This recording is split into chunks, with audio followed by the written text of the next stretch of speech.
All right.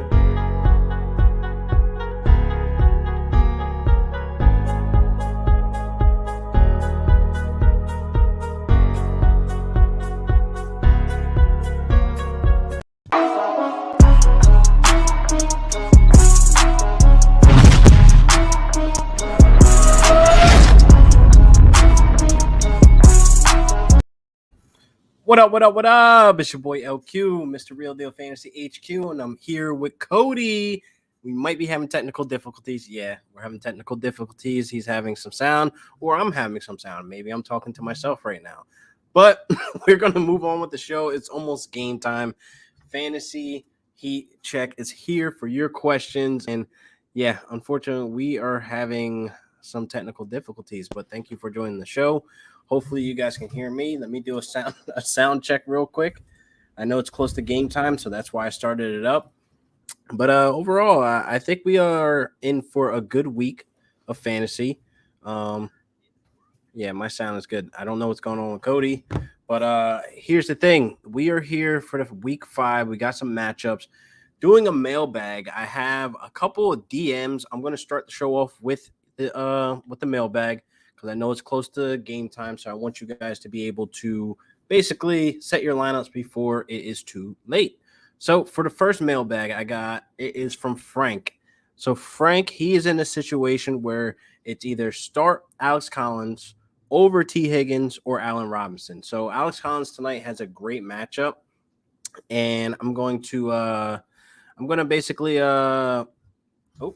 Cody is having technical difficulties right now, but Alex Collins has a great matchup when it comes to the Rams. So the Rams are giving up tons of yards on the ground. I definitely feel as though that is something that's attractive that a lot of people are wanting to do. I just don't know if I'm going to do it over T. Higgins. Now, T. Higgins is definitely somebody that is going to see a lot of red zone targets. So with him seeing a lot of red zone targets, it's like, hey, he has that touchdown upside. So I don't know if I can start Alex Collins over T. Higgins. Like I said, the matchup today against the Rams is attractive. I do want to put out there that Alex Collins might have himself a night. It is a Thursday night game. I compare Thursday night games to the London games where it's just like, yeah, a lot of weird shit happens where we have, a James Robinson breakout, where we have LaVisca Chenault breakout. All these things happen on Thursday night games and London games. So again, starting to show off with the mailbag. It's almost crunch time to the game. So Frank, if you were watching right now, I don't know if I can start Alex Collins over T. Higgins. I'm definitely sitting Allen Robinson. That was your third option. Definitely sitting Allen Robinson. He's on the bench until further notice. So it's really up between T. Higgins and Alex Collins. Now, Alex Collins, again, it looks like he has the great matchup. I've seen crazy things happen on Thursday nights. I just don't know if I could put him over a T. Higgins because I really think this is going to be a short turnaround week where they're going to be airing the ball out. I don't know if it's necessarily going to be a game on the ground. So I definitely think it's a division game, so therefore you have to put that in consideration again. And again, we haven't seen Alex Collins with that full workload, so I might honestly be starting T. Higgins over to Alex Collins. So hopefully that helped you out. But moving on to the next mailbag question. Maybe we got Cody. Cody's back. Cody. I'm back. You can hear me. Beautiful, and I can hear you, and the technical difficulties are over. Oh my God. I had to watch I was just watching the show and I was like, I can't get in here. And it was just sad and it broke my heart. But rock and roll, man. All right. Yes, we are. I started off with mailbags. Yeah. It's almost close to game time. There's some questions that are in. I'm glad you can hear me. I'm glad you're healthy. I'm glad you're not sick anymore as well. Bro, we had to wrestle COVID to the ground, right? Undefeated against COVID. Never lost a match. Oh, man. Yo, that's good, though, man. I'm glad you're back. We're back on air talking some good fantasy. Week 5, man. The matchups we got this week, a lot of people are in sticky situations, dealing with injuries and stuff like that. And I definitely feel as though people are really worried about, do they get a Samaje Perine? Because we're hearing, Mixon's dealing with an ankle injury and et cetera. So what do you think about that, being that you're a Bengals fan? Okay, so from what I understand is that this is going to be a very split backfield between Perine and Chris Evans. So from a fantasy standpoint, am I thrilled about either against the Packers defense? Not really. The Packers defense have been okay. They haven't been great, but from a fantasy standpoint, I'm probably not going to start Pirine. I might start Chris Evans in PPR formats because I believe the Bengals do try to pace with that Packers offense. I believe it's going to be a high scoring game. I think Chris Evans gives you a little bit of value with the receptions, but I'm staying away from Pirine. I'm not starting him just because I do believe it's going to be pretty split from a carries and touches standpoint. So, yeah, I definitely agree. I definitely feel as though Chris Evans brings that PPR upside that we're all hoping and believing that, Joe Mixon can get, the volume, because it's a little annoying that his production there is not what we thought it would be. But again, Samaje is not somebody I'm looking to start. He's like the emergency panic button. If somebody else has injury this week, this Thursday night game, I mean, not this Thursday night game, but this Thursday night game is a perfect example of like Alex Collins stepping into a starting role to where like you kind of have to play him, being that you have injuries elsewhere on your roster. So Chris Carson with the neck injury, it's like, am I going to start Alex Collins tonight? I guess I have to, because you really don't have choices, because how thin running backs are this year. Not that many running backs out there are productive, and losing a guy like Chris Carson when he was already having like a downward spiral of volume and production, it's kind of like, fuck. I guess I got to start Alex Collins. And I mean, the Rams have been solid against, and they've been okay against running backs. They've been okay. Yeah. Been friendly. I feel as though Chase Edmonds and James Conner are getting theirs off, and I feel as though there was like one or two plays where Rondell Moore got, the jet sweep and got some yards and et cetera. But hey, we always been kind of weak on stopping a run, but I think this week, I think we'll get it together. Hopefully, this is the fandom coming out of me. I don't really believe. I'm just trying to be hopeful for tonight. Yeah, and honestly, I mean, if I'm the Rams, try to make this Seahawks team as one-dimensional as possible. So we'll see how it goes. I know Berto asked or tweeted at us what I thoughts were from the gambling perspective. What's our what do you have? I want to hear your as a fan. I want to hear your thoughts first before I give my pick for tonight's game. So, is this question who to put money on? Yeah, like if you're gambling, it's like we're either Rams to win, Seahawks to win, or Rams minus 2.5, Seahawks plus 2.5. I'm gonna go flat out Rams win, and that's not me being a fan. This is me knowing that Russell Wilson's like we've been sacking. He's the most sacked quarterback, I think, by the Rams like ever. So Aaron Donald's on his head, and we got Jalen Ramsey covering DK lock it up season. I think this is a Tyler Lockett game, honestly, if we're talking DFS, to definitely have him in your lineups. This could be, the game that he bounces back. Because, he started off hot, and then 2 weeks he showed us exactly who he is, Mr. Inconsistent. So this could be the game where he bounces back and then have a relevant fantasy week. But I got Rams winning flat out because they're, like you said, they're going to make him one-dimensional. And I think Russell Wilson's going to be running for his life with Aaron Donald on a Thursday night primetime game. It might be a wrap. The Russell Wilson in primetime stats are just insane. The dude is so good in primetime. That being said, I am taking Rams minus 2.5. I think they're just a far superior team, especially defensively. So I'm going to ride with that. But I'm nervous because the Seahawks are wearing the action green uniforms, and those are pretty sick. So they did kick our ass. They did kick our ass when they had those on. So it might be interesting. But I'm still going Rams. But this might be a nightmare jersey game. Like, it's so bright. Oh, I got another question off of Twitter from Matthew. So it's a dynasty question. So PPR dynasty, would you trade a late 2022 first, which is the 10th through 12th round, for Amari Cooper? What are you thinking? Because I'm thinking, like, if this is dynasty and somebody's trying to shop Amari Cooper, they're getting the vibes that he's not going to be a Dallas Cowboy, for the next couple of years. I think this is actually the next year they can cut him, or he doesn't have a contract with them. I'm not 100% sure. I don't have it in front of me, but what do you think about that? So I pulled it out. They do have a potential out in 2022 next season, right? So he is locked in he signed a 5-year deal a couple years ago. So he's locked in until 2024 as long as they don't use that potential out next year.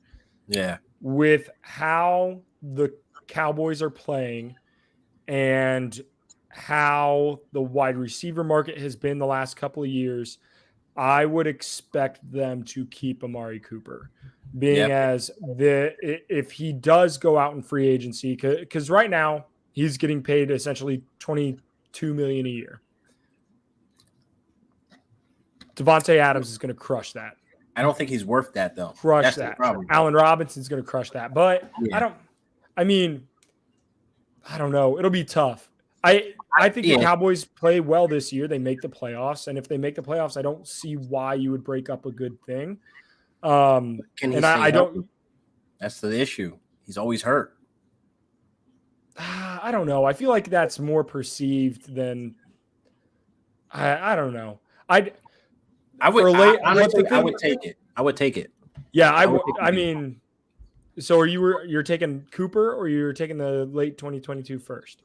I'm taking Amari Cooper. He's he says, would you trade a late 22 first for Amari Cooper? Yeah. Yeah. I absolutely would. I mean, guys who went in the late first round this year, you're talking like Trey Sermon, players like that. I don't know. I would rather take a known commodity in Amari Cooper. Regardless of where he goes, he'll be the number one receiver. So exactly. Even if he doesn't stay in Dallas. The volume follows him, so I definitely think you're getting a good deal there. I have another question. I just have to find it. It was in my mentions. I thought it was in my inbox, but it's not. So I'm just only 27. Man, I feel like he's older than that. Mike Williams? That's what you said? No, Amari Cooper. Amari Cooper? He does seem old. He's 27. I just feel like he's been in the league forever because he was on Oakland for a couple of years and then the Cowboys. It's kind of weird. Like, it does feel like he's been on like 3 teams, but it's really only 2. He must have been young as hell when he came into the league. He must have been like 20. Like super young. Oh, here it is. So you have a QB question. 2 and 3 are the own 4 teams, so you know what time it is, blah blah blah. So he's saying, do you start in a super flex Stafford, Cousins, or Darnold this week? Darnold has Philly, Cousins has Detroit, and obviously Stafford tonight. It's almost game time, so he's probably going to lock him in against the Seahawks. And his 4th option is Lance against Arizona. Ooh. I don't know if I want to start. So I would start in a super flex league. If you get 2 of them, I would probably start Stafford and Cousins. Easy defensive matchups. I think the over tonight is like 56. There are going to be a ton of points scored. That Seahawks defense is not very good in pass coverage. Yep. They let a depleted Titans offense pass all over them. So I'm taking Stafford, and then I'm taking Cousins against a now very depleted Lions team. Trey Lance, I just want to see it for 1 week before I'm comfortable throwing him in my starting lineups. I think people get excited because of the touchdown with Debo wide open and him having the rushing upside. Like, he's still on my wait and see list. He's not somebody I'm throwing in super flex because, again, you have guys like Stafford and Cousins who are your safe bets. And I know Darnold's out there having 2 rushing touchdowns and 2 throwing touchdowns in the same game. But, again, I'm going to go with the safer bet here with the Seahawks, and Detroit. Cousins, Stafford just simply have the better matchups. Yeah. Yeah. I mean, in a match, like when you're splitting hairs here, like, because they all play, outside of Trey Lance, they all play pretty similar styles of football. Exactly. I'll take Cousins is a little safer and conservative. I was happy. I was rooting for him, with no interceptions. Then he went out there and threw an interception that was like the worst ball he could possibly throw ever. Yeah, I don't know. Cousins is always like the weird. He usually starts off trash, and this is like the best he's ever started in his career. And then all of a sudden, he wants to throw like an interception he didn't have to throw. Like, it was disgusting. Yeah, it's like, what are we doing, pal? What are we doing? So I got another mailbag by Brad. He said, "Would you drop Waddle for Mike Davis and half-point PPR?" He has Deontay, he has Higgins, he has Pittman, Corey Davis, Myers, and Judy when he's back. So would you drop Waddle to pick up Mike Davis in half-point PPR? See, it's interesting because I feel like Waddle got a ton of volume 2 weeks ago. I mean, 12 catches on 13 targets, only had like 60 some odd yards, no touchdowns out of it. I would, just because of how scarce running backs are. And while I understand that Cordarrelle Patterson has been the lightning in a bottle that Falcons team has, seen so far this year, I still think Mike Davis is valuable enough that I would take him over. I mean, Waddle's wide receiver 40-ish right now. Yeah, he's in the 40s. I only would take Mike Davis because he's still seeing the targets out of the backfield. He's actually like top 10 in running back targets. So it's like, all right, well, he's still finding a way to be relevant. So the checkdowns are there for him, and the touchdown upside is also there for him, being that, he's the lead running back in that red zone. Cordarrelle Patterson this week, it's a London game. They could have, the craziest London game. Yeah, that so is like true. Ridley's out this week, so I expect a lot of checkdowns. I expect, obviously, Pitts to see a higher volume, and obviously Cordarrelle Patterson to have himself a day as well. So if you're going to drop Waddle, drop him now, and then pick up Mike Davis while you can. Yep. I think we're in agreement there. Yes, sir. And I think that was it. I think that was the last of the mailbag. It's literally almost game time, 15 minutes until kickoff, I believe. And hey, get the lineup set. And Cody, I'm glad you're back, man. Dude, bro, the Rona, man, it had me in a bad spot. Had you in the headlock, bro. Yeah. So it's good to be back. Good to be back and healthy. Is there any big takeaways from last week from a fantasy standpoint? Calvin Ridley's not starting this week. Is it finally Pitt's time? Or are we just going to see more Cordarrelle Patterson? It is Pitt's time, but I say that like that because it's a London game, and it's like, I'd rather them, be home in the Dome, Mercedes-Benz Stadium, and then Pitt's going off. But this London game, traveling sucks. Like, people don't understand like how far it is to get to London. Like I actually have trips planned like this upcoming like February to go see a Manchester game, and I'm looking at the flight. God damn, I was tripping about Vegas, like 5-hour flight. Like, this shit is gonna be disgusting. It's a long flight. I tell you what, I am betting in that game, the under. I'm taking the under. No Calvin Ridley. The Jets defense has actually played pretty stout. Like I've seen actually a high, like, I don't know if it's actually like true, like a stat, but every time I watch a London game, I feel as though they're running the ball more, like both teams, just to run the clock out so they can get the hell out of there and go back home.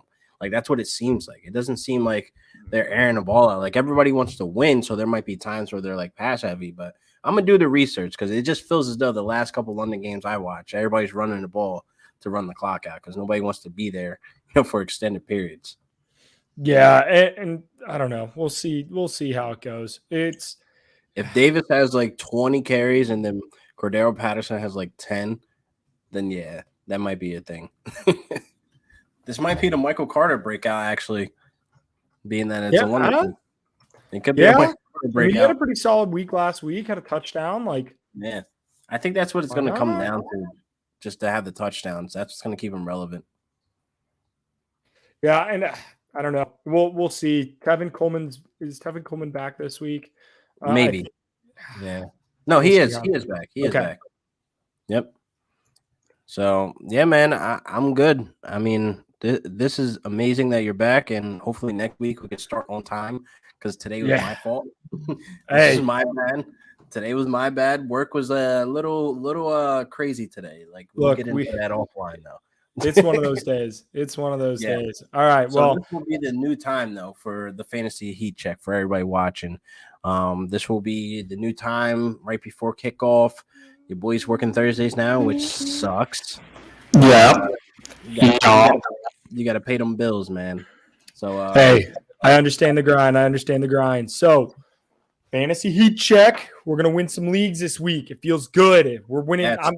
I might go undefeated. I have not lost a game since COVID. That's all I'm saying. undefeated, never lost. Undefeated, baby, for real. So want to thank you guys for watching. Make sure you like and subscribe, and of course make sure you follow me and Cody on Twitter for the latest greatest fantasy content, and obviously so you can get the notifications when the fantasy heat check is popping off, people. So thank you guys. Have a good day.